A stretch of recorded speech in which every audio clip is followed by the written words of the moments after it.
മാസത്തിന് ശേഷം തിരുവനന്തപുരത്തെ മ്യൂസിയവും മൃഗശാലയും സന്ദർശകരെ വരവേൽക്കാൻ ഒരുങ്ങുന്നു.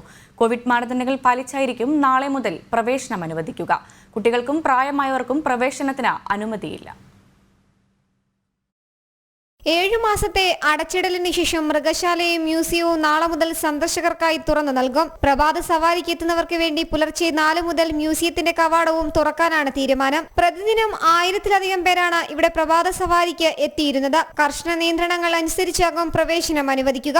മാസ്ക്, സാനിറ്റൈസർ എന്നിവ നിർബന്ധമാക്കും. പ്രവേശന കവാടത്തിൽ ശരീരോഷ്മാവ് അളക്കുന്നതിനുള്ള സംവിധാനവും ഉണ്ടാകും. ടിക്കറ്റ് കൗണ്ടറുകളിലും നടവഴികളിലും ആൾക്കൂട്ടം അനുവദിക്കില്ലെന്നും അധികൃതർ അറിയിച്ചിട്ടുണ്ട്.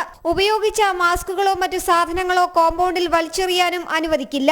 സന്ദർശകരുടെ എണ്ണം നിജപ്പെടുത്തിയിട്ടില്ലെങ്കിലും ആൾക്കൂട്ടം നിയന്ത്രിക്കും. കൊറോണ വ്യാപനത്തെ തുടർന്ന് അടച്ചിട്ടതിനാൽ തിരുവനന്തപുരം മ്യൂസിയത്തിനും മൃഗശാലയ്ക്കും ഏകദേശം 6 കോടിയുടെ നഷ്ടമാണ് ഉണ്ടായതെന്നാണ് വിലയിരുത്തൽ. പ്രവേശനം ആരംഭിക്കുന്നതോടെ ഒരു പരിധിവരെ ഇത് മറികടക്കാൻ കഴിയുമെന്നാണ് പ്രതീക്ഷ. കൊറോണ ആശങ്കയുടെ പശ്ചാത്തലത്തിൽ മാർച്ചിലാണ് മ്യൂസിയവും മൃഗശാലയും അടച്ചത്. 7 മാസമായി മൃഗശാലയിൽ സന്ദർശകരെ പ്രവേശിപ്പിച്ചിട്ടില്ല. ആരും വരാതിരുന്ന കാലത്തും മൃഗങ്ങളൊക്കെ കൂടുതൽ ഉന്മേഷത്തിലായിരുന്നുവെന്ന് മൃഗശാല അധികൃതർ പറയുന്നു. ജനം, തിരുവനന്തപുരം.